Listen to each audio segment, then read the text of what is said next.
For more than a decade, FTI has strived to become the leader in the aftermarket performance transmission and converter industry.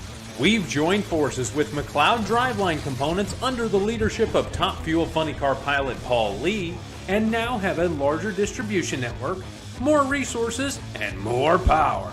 Come see us in the pits and ask how you can join the FTI family. It's not cheating, it is the competitive edge. This is WFO Radio. Hey, everybody. Welcome back. WFO Radio back on the air. I'm Joe Castello, and it's great to be back. Super excited about this week, about this show, and all that's going on. We're headed to Brainerd, Minnesota with the NHRA Mission Foods Drag Racing Series, the Lucas Oil Nationals, one of the best events of the entire season. I can tell you, I know a bunch of folks from sunny South Florida down here. They pick one event to go to, and they're going to Brainerd. A whole bunch of them are going to Brainerd. It's going to be great out in the zoo, all the different fun and exciting things that are going to be happening out there. I'm super excited.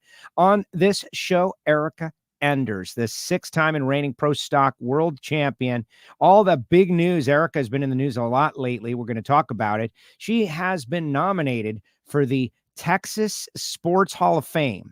And that is a huge deal. We're going to try to rally the WFO universe out there and get her in the Hall of Fame is what we're going to try to do. It is going to be an exciting show, a great show. We were able to catch up with Erica a little earlier, and you're going to love the interview, which is coming up in a few minutes from now. So fans of Pro Stock, fans of Erica, fans of Top Fuel and new drivers, dare I say, you're going to want to share the show, push it out there. Those of you watching on X and on YouTube, please leave a comment. We appreciate you all greatly. So missed last week, obviously. I want to thank everybody in our WFO universe. Thank you all.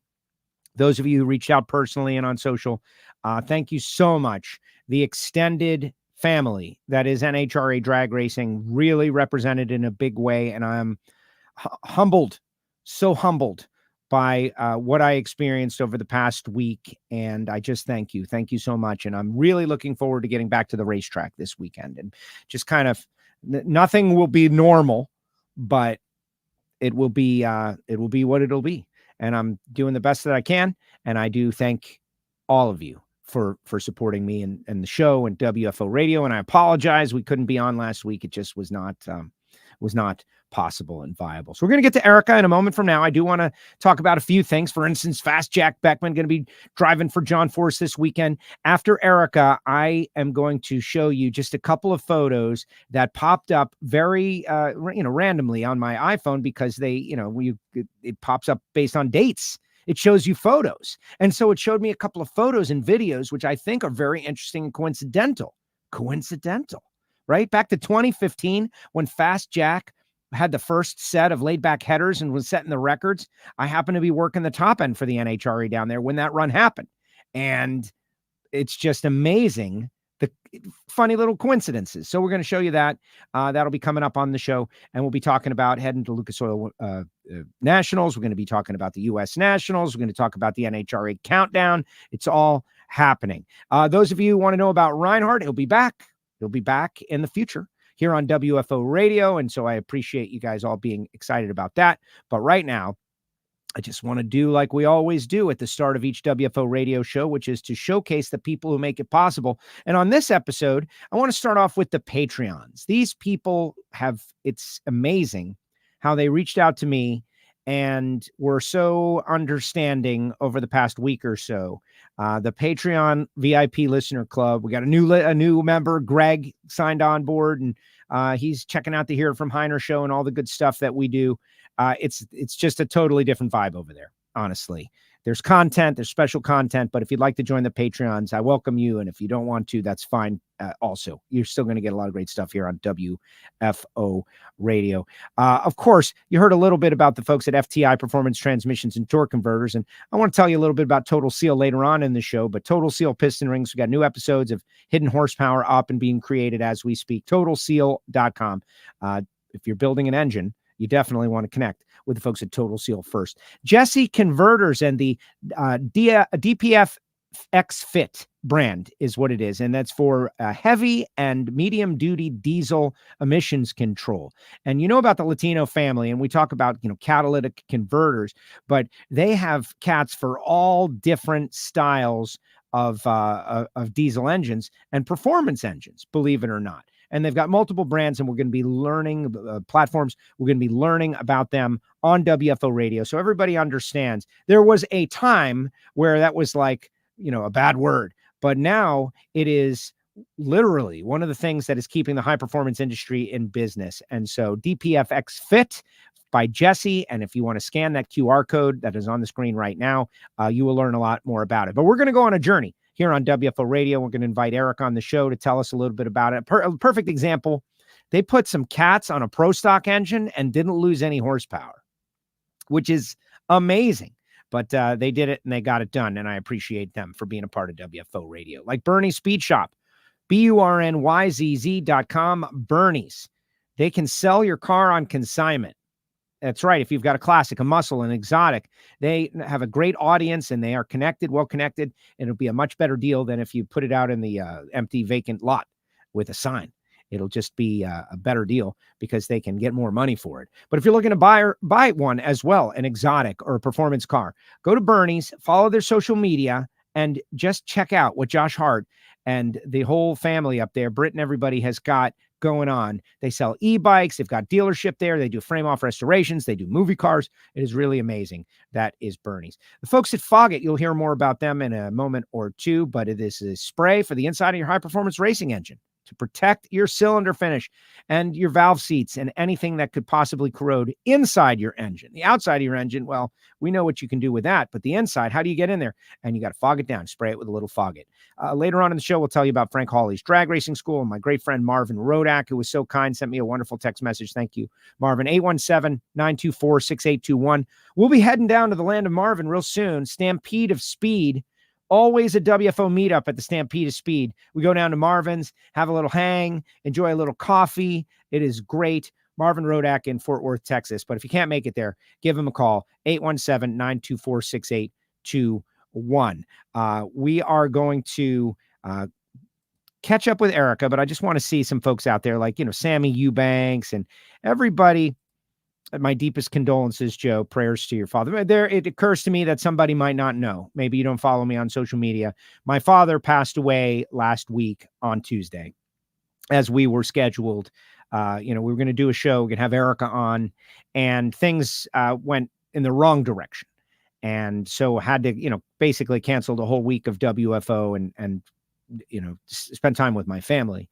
And, it was very, very difficult. People have been telling me for many, many years, for those of you, I have had a great and super positive and close relationship with my father. He is the reason that I do all of this. He's the reason that I went bracket racing. He's the reason I love drag racing. He's the reason I went to a drag strip. He's the reason I went to the Gator Nationals. He is the reason that I love the sport the way that I do. And really, in many ways, it was always, a tribute to our relationship together, like father and son drag racing, like so many others out there. We're not unique. That's what's great about the sport. It's really just a collection of families out there. And so it was very tough and still is and will always be very tough dealing with the loss. But, what do I say whenever we talk about something sad here at the start of the show? I always say, what would they want? And they would want us to continue doing what we're doing and talk about drag racing. And I feel like he's got a connection to WFO wherever he is. So thank you for that. Erica Enders, we're going to drop the interview right now. Caught up a little bit earlier today. She's already in Brainerd, had done an exhibition out there in Wisconsin, all kinds of good stuff. Let's check out the 6-time Pro Stock World Champion after this.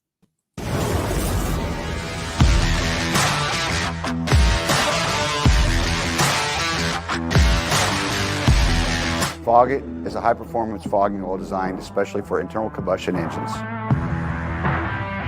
Foggit can be used by everyone. If you have a lawnmower, a jet ski, a motorcycle, a tractor, a high-performance car, a classic car, racing vehicles, if it has a cylinder wall, it needs Foggit. And we are back, and joining us now, the 6-time NHRA Pro Stock World Champion, Erica Enders. Erica, welcome back to WFO. How are you?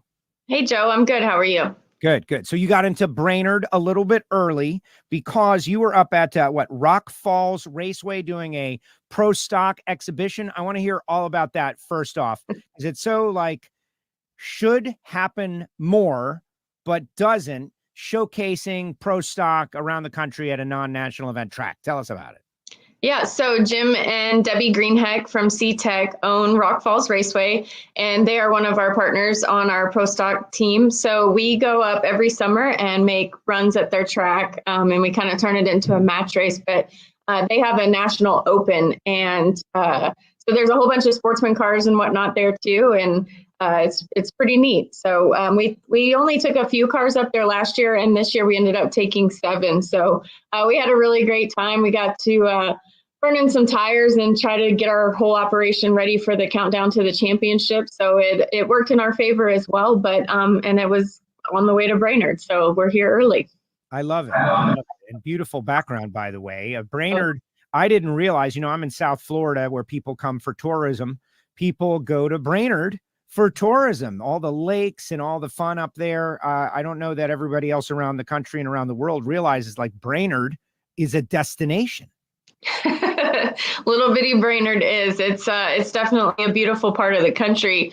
The weather the last few days, and even when we were in Rock Falls, was just awesome. It's 147 in Houston right now. So to have a high of 75 or 80 degrees and then a low at nighttime, you get to wear a sweatshirt. So I'm definitely ready for sweatshirt weather, but there are a million lakes up here. We're going fishing today.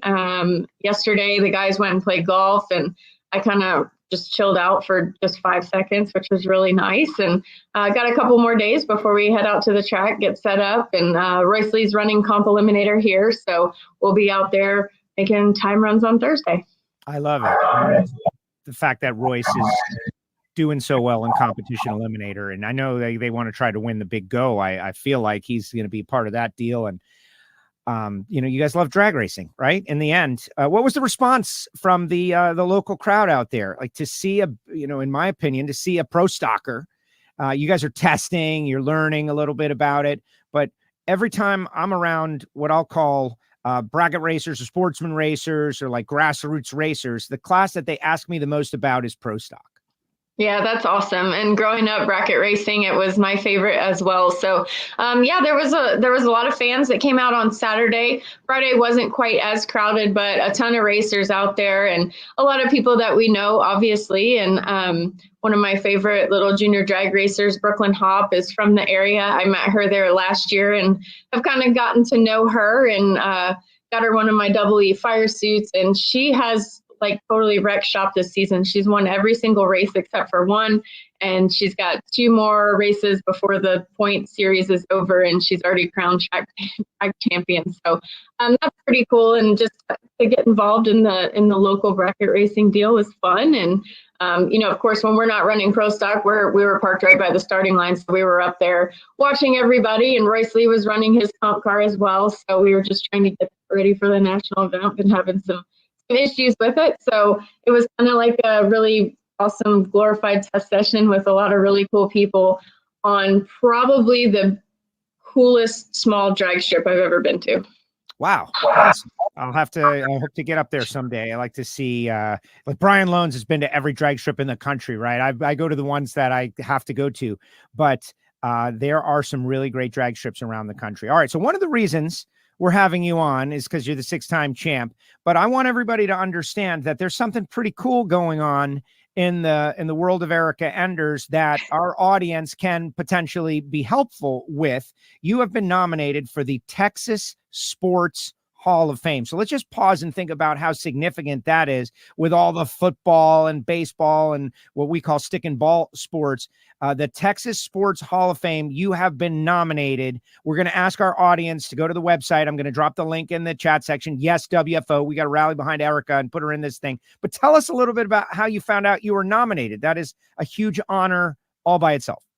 It was super random. It wasn't like a big announcement or anything. My dad and Sarah Slaughter came across it, and they sent me this graphic on my phone, and I was like, is this for real? And so it's pretty cool being from Texas. Friday Night Lights, football is such a huge thing, but the Texas Sports Hall of Fame is a unbelievable deal in Waco. And if you haven't been, it's definitely worth going to. But to have my name mentioned on a list with 19 other people is pretty cool. My first Hall of Fame nod.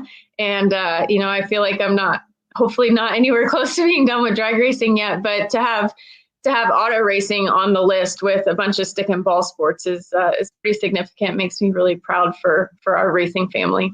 Absolutely. It's a battle. It's a constant and endless battle for respect, right? You're a baby. They throw a ball in your crib and, there's a good chance you like it. Throughout high school, drag racing in any motorsport takes a little more investment, more time. Parents got to be into it, right? Think of all the parents that don't like, basketball, and the kids are playing basketball all the time. It's just tougher. And so the top 3 vote getters who are not elected automatically get placed. And so you can get your vote in there, but I think you should be selected. My goodness, 49 wins, 50 overall, 6 world championships in the only sport. Like, I don't know what else is in there, but where, boys and girls race against each other together at the same time, something that's becoming more and more, I think, appreciated about drag racing. Yeah, it's definitely cool to get the nod, and I'm excited about it. We've been able to accomplish a lot of really great things here at Elite Motorsports. Before I joined this team, I only had 6 wins in Pro Stock with Victor Cagnazzi, and since 2014, my first year here, we've been able to secure 44 more. So that's pretty significant, and 6 championships anyways. But I'm really proud of all of that and the people that I've been able to do it with. So yeah, it would definitely be cool to be inducted to the Hall of Fame. As you mentioned, you got to make the top, I think 9 in they take 6, and the 3 that don't get put on the ballot for next year. So hopefully we got a lot of sports writers and people in the media that are gonna vote for us, and maybe some fans will join up and vote as well. Yes, exactly. And in full disclosure, they do ask you to join the Texas, Hall of Fame. But I know that there are a lot of people out there that are big fans or media members, or they would want to do that to support you and to support drag racing nonetheless. All right, let's talk about, and I'm going to drop the link, and everybody share, of course, if you're out there on X or wherever you're watching, share the show, and let's get it out there so that we can put a drag racer in the Texas Sports Hall of Fame. But let's talk about, okay, so Brainerd is coming. U.S. Nationals coming, countdown is coming. This is it, the critical time of the year. We're going into the race that I mean it with love, that it's the last race that, we might not get people like yelling at each other, right? Like, it's not an intense race. It's kind of a party race. You want to win it, but it's not the U.S. Nationals, and it's not the pressure of the countdown. Yeah, I feel like every race kind of has the same gravity, but I've been struggling this year. That's no secret. Before we went to Rock Falls, I spent a few days in Galesburg, Illinois at Rick Jones' shop, and we worked on my car some to try to get me more comfortable in it. We had to remember that this is a new car to me this year, and I drove the other one for 5 seasons and won 4 championships in it. So I was definitely very comfortable. And so anyway, the boys at Rick's helped me get more situated in the car the way that I wanted to be. So hopefully that starts things off right in Brainerd. I definitely did a lot better in Rock Falls. We were able to win that race there, and I definitely had some better reaction time. So as a person who prides myself on my driving, to have had lost on a handful of hole shots this summer is not something that I take lightly, and I'm extremely frustrated with it. While I'm super proud of my teammates for having won the last 6 races in a row, that's pretty cool. But I would like to be part of that, be put back in the mix of winning races. So anyway, we've been working really hard on that. After I went to Rick Jones, we went to Skag, and with all the other Skag drivers, Jed Coughlin, the Wilkersons, and the Richards. So that was really cool. We got to mingle with about 10,000 really fun people in West Bend, Wisconsin. So that was really neat. And then obviously went to Rock Falls and headed here. So I've already been on the road for like 12 days. So I'm looking forward to getting back on the racetrack. But long answer to your question. Yeah, this is kind of the last pressure-free race before we head to Indy, where it's 1.5 and then obviously open up the countdown to the championship in Reading. So this is the part of the season where it gets really thick and really heavy, and it's the part that I like the most. And for whatever reason, in years past, we've been able to buck up and perform really well in the countdown, and I have no doubt that we'll do the same this year. Sitting third in the points, right?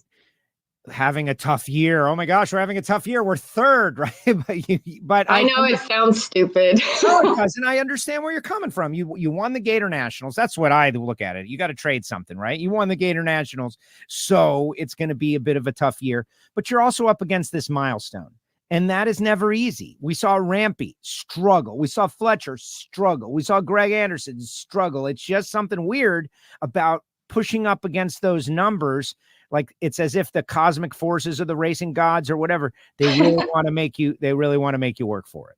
They definitely do. And I remember very vividly when Greg was trying to secure his 100th victory in Pro Stock. And it was like, when is he going to win? And he even mentioned him a bunch of times, like, it's never going to happen, but then he got it done at Indy in just an awesome fashion. So I'm hopeful that we're obviously on the brink of that and ready to get that monkey off of our back and then just move forward. It kind of reminds me of trying to secure my first win. It took 7 years and 7 final rounds before we got it done. And, this season has been long. We started off on a great foot, winning the Pro Superstar Shootout and then going to Gainesville. And finally, after 21 years of trying, we were able to win that race. So obviously very exciting. And then the rest of the season went, Murr.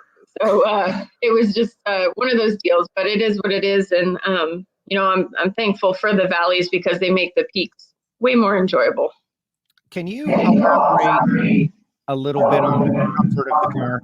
Because I know you poured a seat in Norwalk, and me and Nikki were there, and we got to watch you go through the process of having a seat poured. And then I talked to you a couple weeks later, and you're like, "Yeah, no, it didn't help, right?" And I found that to be interesting. Like, wow, getting comfortable in a race car. I know it's very important, but apparently it's not just like adjusting the mirrors. No. You've got to do. Can you talk about like what is it like that's separate without giving away a secret or something? But I would imagine it's related directly to you, so it's not so secretive. But what's the difference between comfort and discomfort in a Pro Stocker? Well, we win and lose by thousandths and sometimes 10,000ths of a second. So every little thing that you think doesn't matter really matters. And so when I pour a seat, like I have a certain position that I like to be in. I like my clutch leg to be in a certain spot every single time. So I kind of make this like bucket for my leg, if you will. And you kind of want to eliminate the variable of foot placement, leg placement, and whatnot on the clutch pedal because everything changes. And to kind of make it more relatable, like a bracket racer that leaves on a button, like if you have an open hand or if you kind of wrap your fingers around the steering wheel and how hard you press, if you bury your thumb in the button, you're going to be later than if you just like kind of relax it on there. So every little thing matters, and how many muscles you have to release to let go. Every little bit takes longer. So you try to eliminate all of those variables. And that's what I was trying to do with the seat. I wasn't super comfortable in my car. They made a rule change to our seat and seatbelt configuration. So my old car was grandfathered in. When we got this new car, my old seat would not fit in it at all. So I've poured like 3 seats since we got this new car. I finally have one that I feel like I'm comfortable with. And then the pedal configuration and the floorboard was definitely different. So that was something that Rick and the guys were trying to help me with. So I don't really know how to explain it without like physically showing you, but to relate it to something that a lot of people have driven as opposed to a clutch car, it's kind of like the trans brake button hand deal. So I'm just trying to get super comfortable to where I can get my reaction times back to where I want them. I got it. No, like maybe you can't. You know it when you see it, or you know it when you feel it.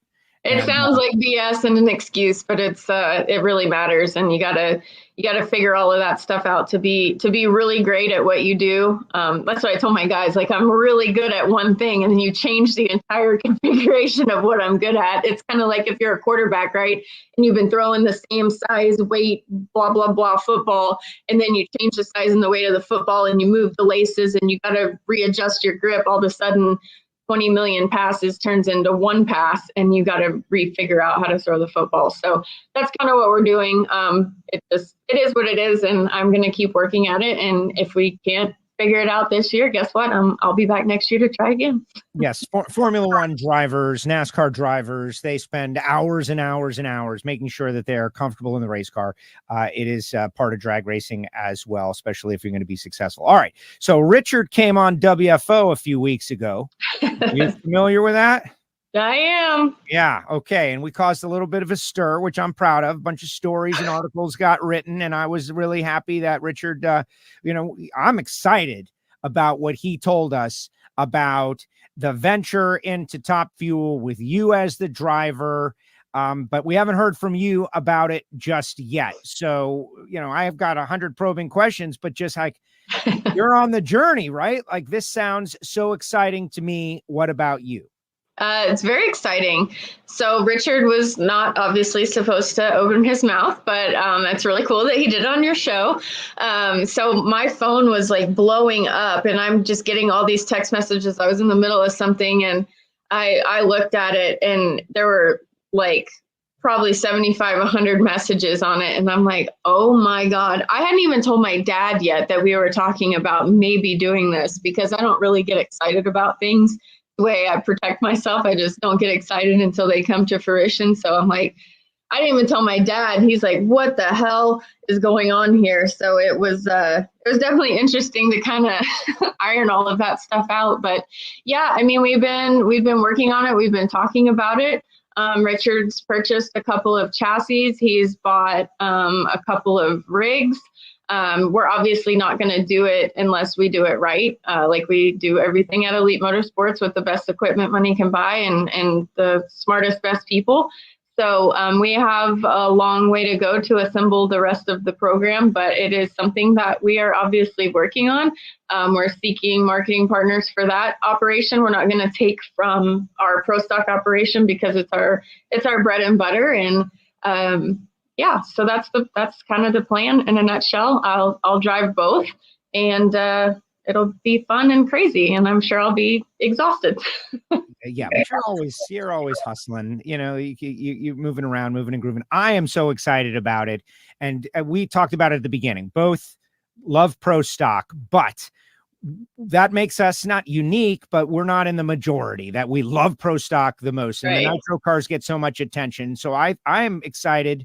I want to know, are you excited for a new challenge? And talk a little bit about the challenge of driving a Top Fuel dragster. Yeah, I'm definitely excited about it. Obviously, I grew up racing with Sean Langdon and Leah and J.R. Todd, so I've talked to them a lot about it. I went in Norwalk and sat in Sean's car, and then I sat in Justin Ashley's car to kind of get the feel of open canopy versus canopy. Because I have to make the decision on which one I want to drive, and I have no idea. Like, I've never driven one of them. So, the only dragster that I've been in is a super comp car and a top dragster back in the day. I've got my alcohol funny car license, but that's about and obviously pro mod, but that's about as fast as I've been. So I am excited about it. I feel like, I've been racing Pro Stock for 21 years, and we've accomplished a lot in that class. And I'm definitely up for a new challenge and a change of pace. And, the Nitro classes get a ton more exposure and attention, and that's okay too. So I think it would be really great for our marketing partners to, go down that avenue. So there's a lot of things that are really exciting about it. But I think the coolest part about it is how much Richard loves our sport and how he sees things changing and people stepping away and passing away. And he wants to kind of continue. Like, we don't need 12 and 14 nitro cars. We need full fields, just like we tried to make Pro Stock better after the rule change. Our car counts were pretty low, and we got together with KB and we made it to where we had full fields. And now we've got, 20, 25 cars at every event. So we've really changed Pro Stock, and Richard kind of wants to dabble in the nitro ranks as well. So I think it says a lot about him and how much he loves our sport and wants to see it grow, because that's what's at the forefront of his mind. It's not really like he doesn't like nitro. He says they're really loud and they stink, but he wants to keep the sport going in the right direction and obviously expand on our elite empire. Yeah. No, to me, it's just shaking up the apple cart, right? Pro Stock world champion, and you've been racing against, the Jason Lines and the Greg Andersons and the Matt Hartfords, and I find it all to be very exciting. But all of a sudden, the idea that Erica Enders could stage up against Doug Coletta, the fact that Erica Enders could stage up against Steve Torrence or Brittany Force, that just is a bit of a mind freak. Have you thought about like that layer? I know it's kind of far out there, but who it would be exciting to stage up against in a top fuel car? Oh yeah, I think it'll be a whole new bag of worms. I mean, I go from having 10,000 runs in a car to having 0. So all of my experience goes out the window and I become a rookie. And, I'm a student of the game and I want to be the very best I can at everything I do. So, I think teaming up with the right group of people is going to be crucial, and picking the person that is going to coach me is going to be crucial. And obviously I'm going to make some runs in an alcohol dragster and just to kind of get caught up with the speed and whatnot. And, Steve-O's been really helpful. And he says generally 50 runs before you actually catch up to the car. So I know that it's definitely going to be a true challenge, but I know that we're up for it. I'm up for it. I'm excited about it, but I'm not going to sit here like a lot of people do and say, oh yeah, I'm coming out and I'm going to win 5 races in the world championship. Listen, I want to be really good at what I do. I want to not get hurt. I want to not catch on fire. I want to have a lot of fun with it. So I'm just going to take it as like a new step and something that I can be excited about instead of just like the same old thing all the time, and do the best I can with it. So I don't have any super crazy expectations. I just want to do a good job and make my guys proud.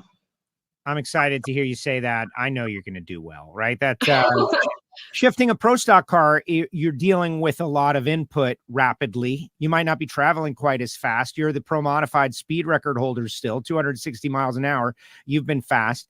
I think it's going to be fun and a great exercise for everybody to see how it all goes. And I think it's going to be great for the sport of NHRA drag racing. Speaking of NHRA, like when Richard came on, like there were a lot of people that said, oh, they're never going to let him run both. And I don't know what the status of those conversations are. I know that you guys have been working together. Has that evolved at all since Richard kind of made it public? Yeah, it's obviously been talked about. We're not going to make huge investments if that rule is not going to be changed, but that's the ball's in NHRA's court and that's their announcement to make. So I'm not going to step on any toes there, but you can just read between the lines and know that we're not going to be moving forward with something that we're not allowed to do. So it's in our plans to run both. If I can't run both, I will only run Pro Stock. I'm not leaving Pro Stock to run a top fuel dragster. It's just not. I don't care for it that much. So we're going to keep doing both, and people can keep talking crap and think they know things, and we'll see what happens when the doors open in 2025. They think they know a lot. They think they know so much. They do. They do. Right from their couch. They think they know everything. I'm so excited. All right. U.S. Nationals. Big one, right? You mentioned Greg and his milestone, and maybe there's more to that to come. Who knows? Maybe you'll get it this weekend and you'll be going for 51. And you got that one Lucas Oil Series win that throws off the numbers. You get to hit each milestone twice. But this year is a big round number, 70 years, the big go, huge race, so many things going on. Just give us a little preview of the U.S. Nationals and what you'll be doing in a couple of weeks.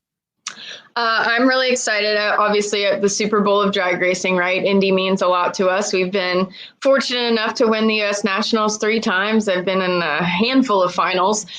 So yeah, there's a lot on the line, and obviously that is the final race that positions you for the countdown to the championship. And even though I say like we've had this terrible year, I have to keep reminding myself that in Bristol last year, when we finally got our first win of the season, I was like dropped as low as 15th in points. So we battled our way back up, and we went into the countdown last year in 3rd. So we're in a much better position this year than we were in last year, and we still were able to win the championship. So obviously have a lot of work to do, have a lot of things that we need to go in the right direction. But yeah, I'm definitely looking forward to the U.S. Nationals. Whenever you pull in the gate there, and if you haven't been, you just don't know. You can't explain it, but it's different. The feeling is different. The air is different. Monday morning race day is different. It just, for whatever reason, means so much more. And you talk about big numbers, like in 2015, when we won our first U.S. Nationals, I remember giving the interview because I got to be the grand marshal that day with Chevrolet, which was really freaking cool. And then we go on to win the race. And at that event, I tied Shirley Muldowney for 18 wins. And the only person that had more than us was Angel. So I remember that landmark, and that was only 9 years ago. So we've, again, been able to accomplish a lot. And I hope that we win Brainerd this weekend and we can quit talking about number 50. But if it comes at Indy for the 70th anniversary, and, we're right on the heels of win number 200 for professional women. We just saw Maddie Gordon do that in Seattle, the 100th win for women, different women in drag racing. So there's a whole lot of big numbers on the horizon, and we're looking forward to it. Yeah. I'm no tower. That's going to be weird. They're doing that whole refurbish of the facility, and a huge investment. And I don't know how much of that is done or not done, will be done over the next few years, but I'm excited. Indy is the big go. It's always amazing. And then the countdown, right? Headed to Reading, trying to win championship number 7 for you. Things like the Stampede is Speed are down the road. Like it's the best part of the year by far. Vegas, which I know you love greatly. I'm just so excited. Is there anything we didn't cover that you wanted to cover, you wanted to put out there, you wanted to say to the people and the fans and folks of drag racing that maybe I didn't bring to the table?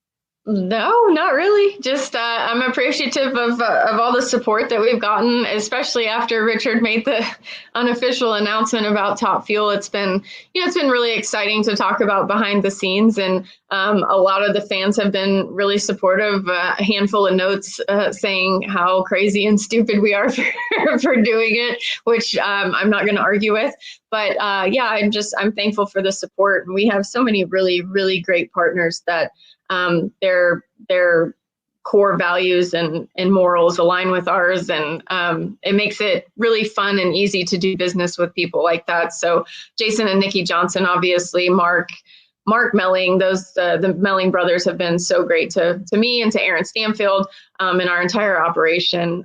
C-Tech, obviously, CHE. We have a ton of great partners, Joe. I don't want to sound like a top end interview by any means, but yeah, we're lucky to be teamed up with people that think like we do. So it always makes it more fun.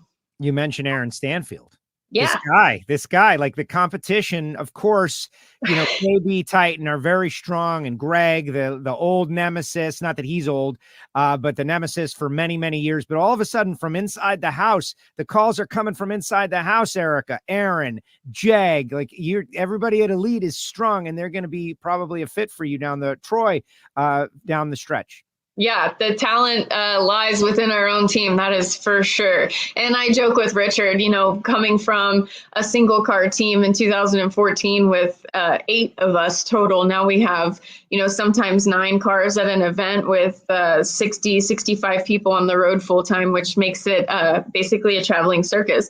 But it is a lot of fun. And again, just like I talked about our partners, we're really lucky to have the caliber of drivers that we have under our awning. I mean, Jed Coughlin is a legend. He's the ultimate wheelman. TJ Coughlin coming up behind him. But Aaron, yes, I want to focus on Aaron because he's been driving his tail off for the last couple of years, and his car has let him down. And now things are coming around with his car, and you've seen him park it in the winner's circle a bunch this season. And he's just driving really well. His confidence is good. And he's been helpful to me through this little slump. He's been, all my guys have been super supportive. And even when we beat Aaron at the match race in the semifinals, his guys came over to me because I was 009 on the tree, and they know how much I've been struggling. And they came over, and gave me a hug and said, I'm glad that you're fixing your car and things like it means a lot that people are supportive, even though they want to kick your teeth in on the starting line. So yes, I have a ton of assassins under our own awning, and I feel like it makes you rise to the occasion. It makes you a better driver. If you are competing against people with not as much talent, you're kind of lackadaisical and just go up there and go through the motions. But when you line up against one of our cars, you better pull out all the stops and give it all you got. So I'm definitely proud of that. And our roster is stout, and it's pretty cool. It is very cool. It's great. Good time to be a fan of NHRA Mission Foods Drag Racing Pro Stock in particular. Of course, the Nitro ranks are always exciting. Erica, go enjoy your time up there in the land of 10,000 lakes. We'll be seeing you at the Lucas Oil Nationals coming up here in just a few days. And then it's really going to get very, very intense down the stretch. Thanks for making a little time for us on WFO. And a quick reminder to everybody, tshof.org. That is the Texas Sports Hall of Fame. I will be pushing out the link as well. Yes, you have to join, but to have a drag racer in the hall, I think it is worth it. Erica, thank you again for coming on WFO. Thank you so much for having me, Joe. And we only have 3 more days left to vote, so get on it. Yeah, that's it. We got to get in on it. All right, Erica, great job. Thank you so much. See you in Brainerd. Thank you, Joe. There she goes, Erica Enders, with us here on WFO Radio. This is WFO Radio. And we're back. The 6-time champ. How great was Erica? I am sorry. I love hearing her talk about Top Fuel. I love hearing her talk about Top Fuel and driving Top Fuel dragster and staging up against Steve Torrence and Tony Stewart and Brittany Force, and think of all those exciting storylines. And something we didn't quite get to because you can't get to every single topic, but that mini competition with Angel for the winningest female driver of all time, right? Like that lead in wins, like that could be rekindled in Top Fuel if you think about it, because Angel is on a path to Top Fuel as well with AB Motorsports. And so just super excited. Thanks to E for spending a little time with us here on WFO Radio. Guys, put your comments in the comments section. Let's get those comments in the comments section. And let's hear what you think about the Lucas Oil Nationals, who's going to Brainerd, what's going on, and of course, the big go. I'm very excited about all of that. Amazing stuff. And while you do that, I'm just going to tell you about a couple other things that I got going on here in the WFO universe. And then I want to take you a little mini journey to talk a little Fast Jack, because I'm very excited. People who went to the Night Under Fire said it was amazing. And that's the race that everybody tells me I got to go to, the non-NHRA national event show kind of race. You got to go to Night Under Fire at some point in your life, Joe. And at some point I will. But in the meantime, PowerTube TV. We had a big thing going on in West Palm Beach yesterday, an update on the new track. And there is a big thing going on next Tuesday. I'm going to merge public service announcements right now. Brian from PowerTube TV was at the event last night, which was great, just to showcase how big a storyline it is. But we had a meeting, kind of a state of the situation. An investor has made themselves avail, and the county is in on it. And next week on Tuesday morning in West Palm Beach at 9:30 in the morning, and I'm hoping to make it back for WFO, and I fully intend to, but it is like the mother of all meetings, the one that every racer in the community needs to show up to. 9:30 a.m. And you can definitely see that information on social media, but about the building of the 20-mile bend track. NHRA had a representative there last night and talking about the significance of a new facility in South Florida. And it's real. There will be unveiling a site plan that involves a drag strip, quarter mile, drag strip.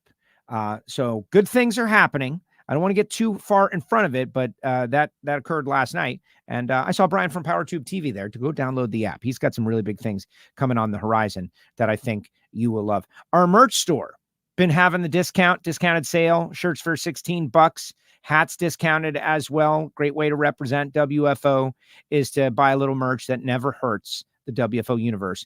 Last race out in Sonoma, I saw a bunch of WFO logos down there at the pre-race show, and it was really amazing. And it doesn't get old to see people wearing your logo. I now get to know a little something of what the drivers feel like, right? Like you're Ron Capps, and Ron Capps has got gear out there. We got all kinds of good stuff, the Miami Hollywood shirt and Wide Open and mugs and whatnot. Please go check it out. The link is in the chat section every week. I mentioned Marvin Rodak. I want to talk a little bit more about him. When you go to the Stampede of Speed, we'll be talking about the Stampede of Speed real soon. More concerts, more fun. But for me, the Stampede of Speed is a good opportunity to go down to Rodak's. 817-924-6821. If you're a racer and you're going to be in the Dallas-Fort Worth area, make a plan to swing by Marvin or call Marvin, and he could deliver you like pounds and pounds and pounds of coffee, and you won't have to pay the shipping. You could just drive it back.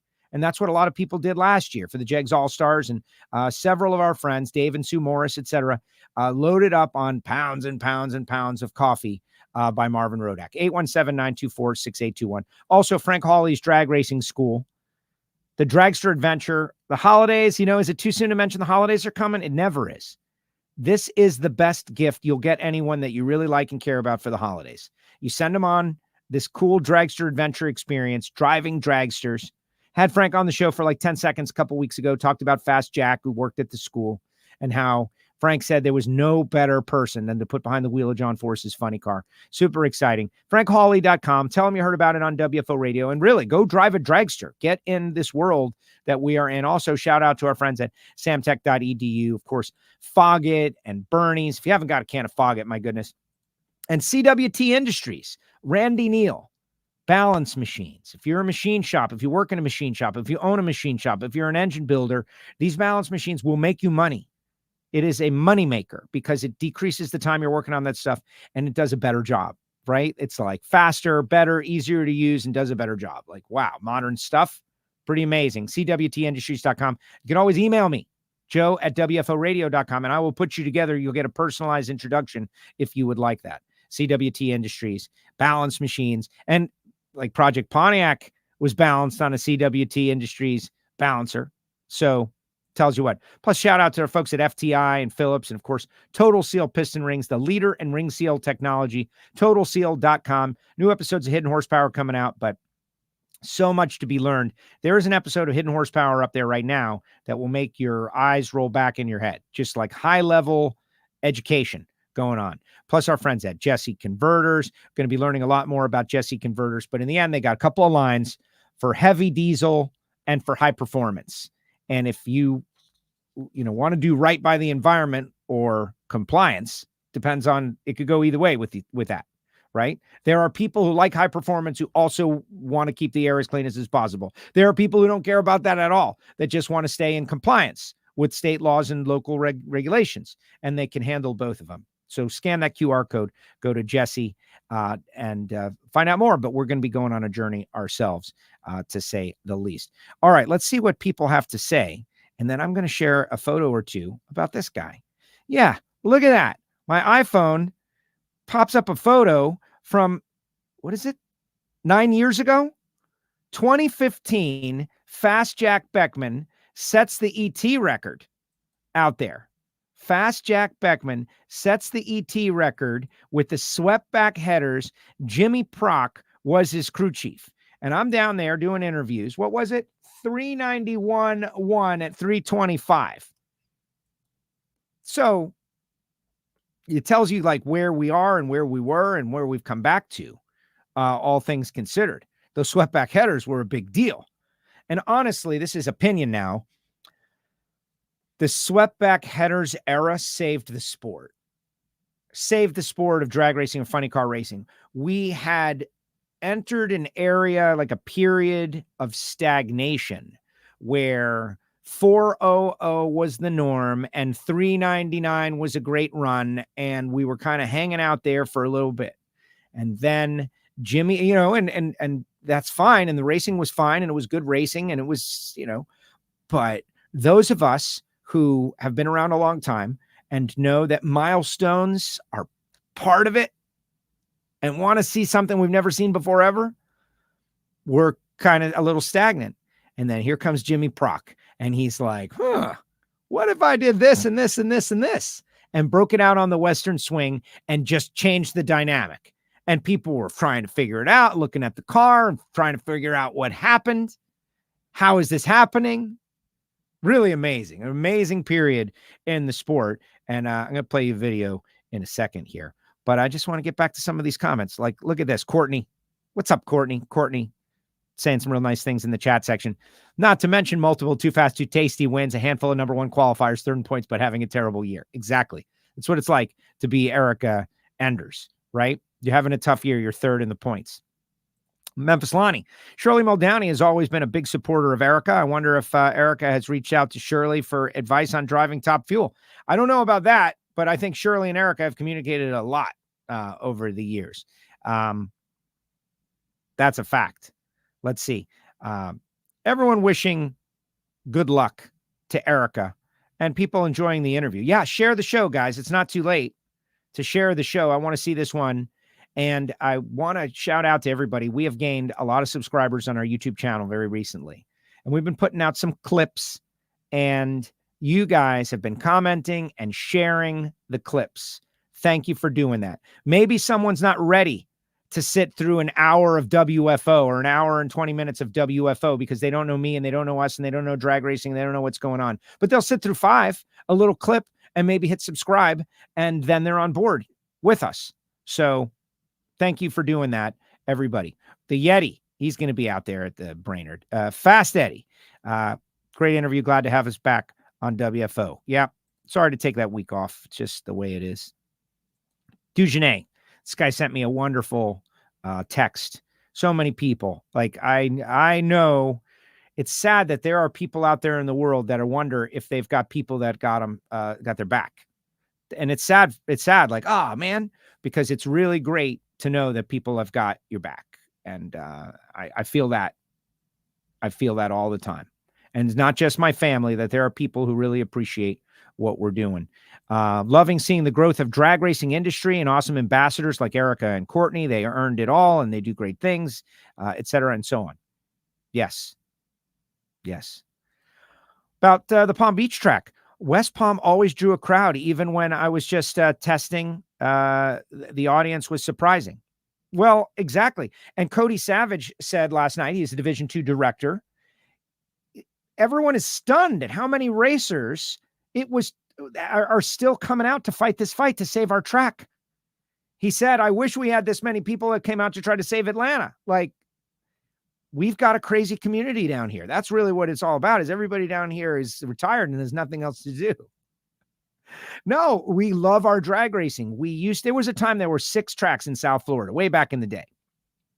Masters Field and all of these different, in the 1960s. Then they built Miami Hollywood Speedway, and Miami Hollywood Speedway was a super track and dominated. There was Miami Hollywood, and there was Moroso Motorsports Park, Rupp's track back before then, Palm Beach International Raceway. Miami Hollywood closed in 1992. That's when I got the tree, way back then. And we raced at Moroso.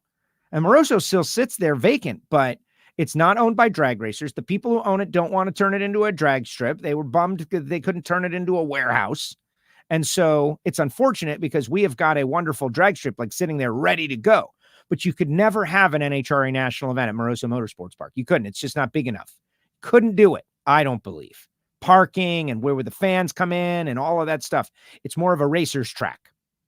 This new facility that they're talking about, they like the idea. The county likes the idea that people would be flying into Palm Beach International Airport and getting in a hotel so that they could go see racing at this facility. That's the plan. Very exciting. Very exciting. Are Bernstein and Foyt in the Texas Hall of Fame? Unknown. Hey, Erica wanted me to let everybody know something, okay? So you do have to join, which costs money. And so really you'd be spending your dime to vote for her. But by joining, you get some swag. Like you think it's a hat and a t-shirt or something, and then you're a member. So, the hat, the shirt, the swag that they're giving you, the chance to vote for Erica, you're a member of the Texas Sports Hall of Fame. I think it's worth it. I think it's worth it. I think you can make an argument to bring back the laid back headers. They're still laid back. They're just not laid back as much as some people were going with them. And when Ron Capps is fighting the car, I know, like, one thing I'm very confident in is Ron Capps' ability to drive a funny car. Total confidence. And that year he was talking about how it was very hard. And so there is something to it. There is a little something to that period and that era, and maybe safety is a big part of it. All right. 2 big moments I'm going to share. One, I hope I don't get in trouble for, but I don't think I will, because it's been 9 years. And really, it's just an amazing behind the scenes. And now they're putting out behind the scenes videos. So at the time, way back in the day, 2015, I was like 3 or 4 years into my NHRA term, and I was the top end guy. I did a lot of top end stuff, love doing the top end stuff, interacting with the drivers, because I have a good relationship with most of the people, and love getting them when they get out of the car.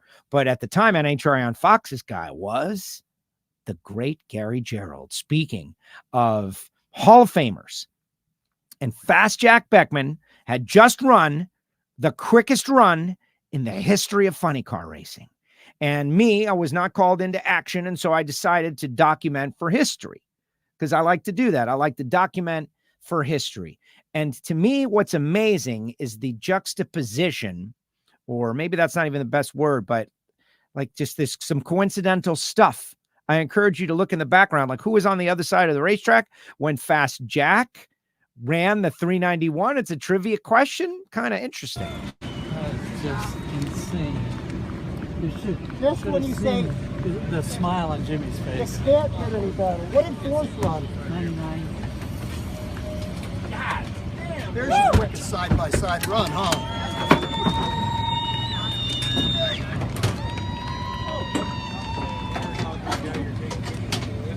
Hey, that was so-so, guys. He's a little weak in the middle.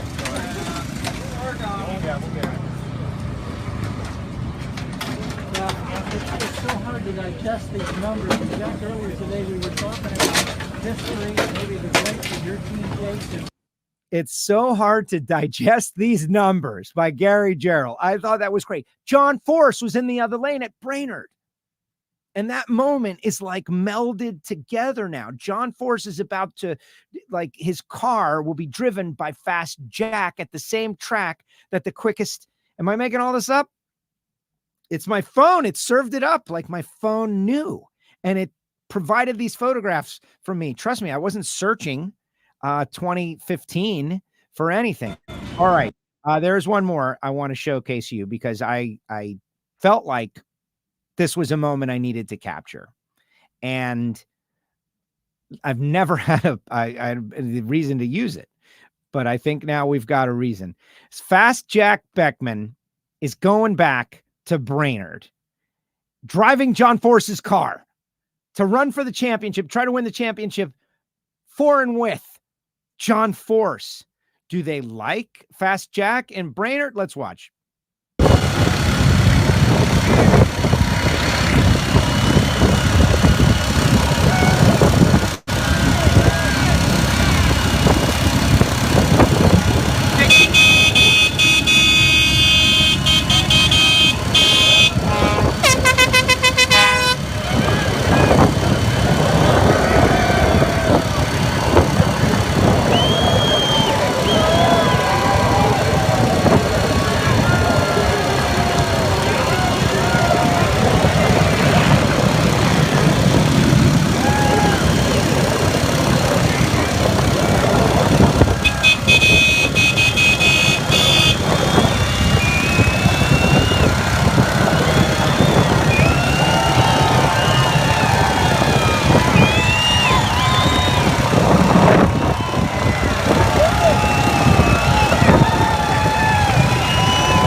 And there you go. Fast Jack at Brainerd in August of 2015. I just would like to say that many policies within the National Hot Rod Association have changed since that date, et cetera, and so on.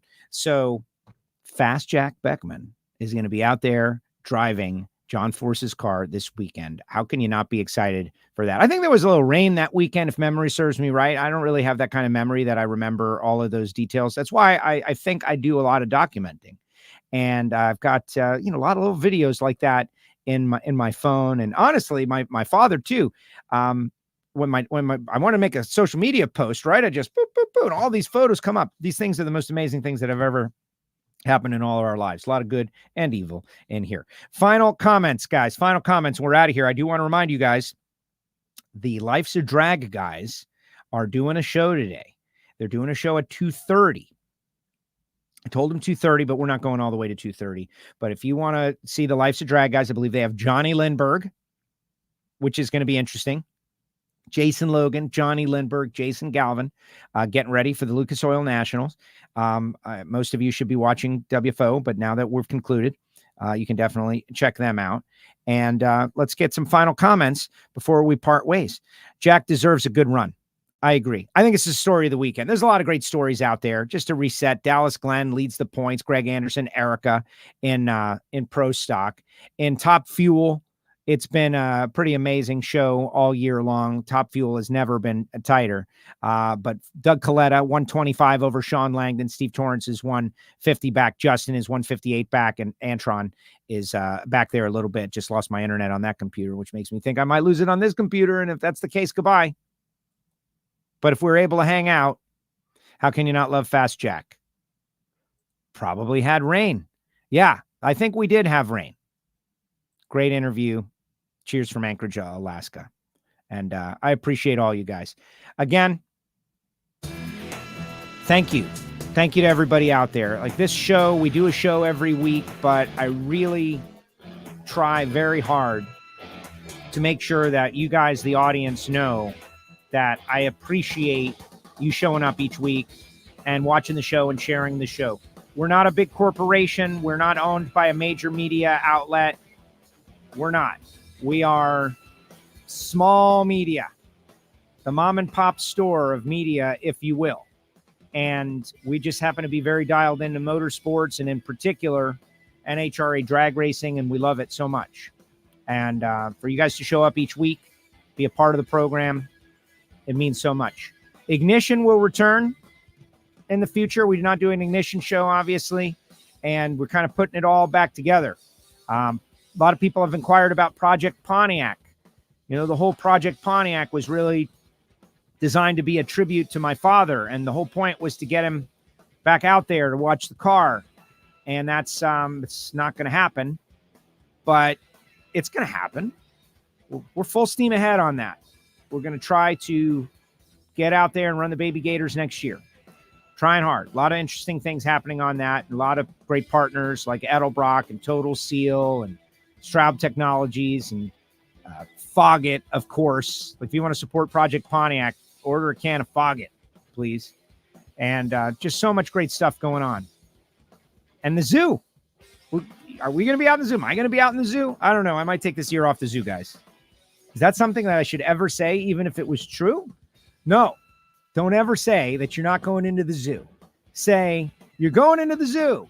I'm going to be there, baby. It's going to be great. And if you don't make it in there last second, well, no one will notice. That's what I think. Everybody saying good job, good job. Thank you so much. I appreciate all of you guys. And great thanks to Erica. Super excited about what's going on there. Got big stories coming on in the NHRA. Stick around. Hit subscribe. WFO.